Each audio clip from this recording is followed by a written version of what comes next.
Billy Crystal and Bette Midler. Time now to look back at a career that has spanned over 4 decades. Bette Midler, this is your life. There are a lot of divas in showbiz, but only one showgirl who's divine. As in the divine Miss M, Bette Midler. Long before Lady Gaga's meat dress, she was raw. And long before Madonna's cone bra, she was expressing herself. Bette's body act began in gay bathhouses and on Broadway. In 1979, Bette would land the role that planted the seed for a lifelong career. As the self-destructive rock star Mary Rose Foster in The Rose. Then, after 7 years, she was down and out in Beverly Hills. What followed was a string of comedic roles, 3 with Danny DeVito alone. Get Shorty, Drowning Mona, and the box office hit, Ruthless People. My husband worships the ground I walk on! When he hears about this, he will explode! Her emotional intensity alongside Barbara Hershey made Beaches the ultimate tearjerker. You took away your friendship without even discussing it with me, and now it's gone. And the soundtrack featuring Wind Beneath My Wings earned her a 3rd Grammy for Record of the Year. It really doesn't matter where Bette shows up. We just want to be there.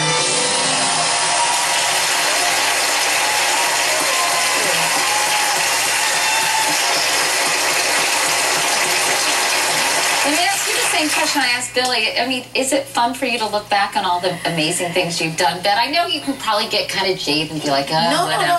The worst part is that a lot of it I don't remember. So when I see it, it's like, oh, wow, look at that. This brand new. I'm entertained by that. What happened? Where'd it go? But is it, I mean, when you, what are the highlights for you? So many. The last show I did, the Las Vegas show, as hard as it was, that was a real highlight because it was such a beautiful show. And I never missed a show, so that was a big deal for me. The Rose, of course, winning Wind Beneath My Wings, with my very dear friend, Arif Martin, who was my producer before he passed away. That was a big highlight. Singing at the Yankee Stadium for 9/11, that was a big highlight. I mean, it was a terrible time, but it was an unforgettable experience. You know, it's funny, the experiences, bits of it, they rise to the surface so you can see the picture, and then the rest of it sort of sinks so that you only remember the picture. It's almost like a series of snapshots. So in my life, there have been many, but my husband says, your life is wasted on you. What does that mean? Because well, my background is is a little bit grim, you know, and I didn't have the big family that he had. We were isolated in the middle of the Pacific Ocean, and we didn't really have a lot of support. Hawaii. Yeah, so I mean, I think if I had been surrounded by the team, as it were, it would have been it would have been a happier experience. But do you think you might not have been propelled to do all the things you've done? I absolutely think that what happened to me, whatever I lived through, absolutely made me who I am today. But now I'd like to be someone different. So I'm leaving now. I would like to be somebody different. I would like to be someone different. I'd like Who to would you like to be? I don't know who I want to be. I don't know. But I feel Can like I give you a name? No, not yet. I'm not ready for that. I'm not ready for that. I just feel like I would like to make a transition into, because you know, in chapters in life, you know, they say this is the next chapter in the e-book of life, and you realize, well, there's not that many chapters left. And there's no sequels, so I gotta get cracking.